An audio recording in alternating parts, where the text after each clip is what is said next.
mula po sa distrito ng Cagayan West, sa pangunguna po naming mga ministro at mga manggagawa, kasama po ng aming mibahay, ay nagpapaabot po ng taus-pusong pagbati sa ating pinakamamahal na tagapamahalang pangkalahatan, ang kapatid na Eduardo V. Manalo, sa kanila pong pagsapit ng ika-16 na taon ng matagumpay, makapangyarihan at punong-puno ng pagmamahal sa pamamahala sa buong Iglesia ni Cristo.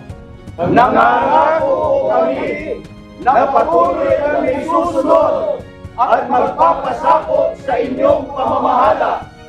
mahal na mahal po namin kayo. Purihin ang Panginoong Diyos at ang Panginoong Jesucristo.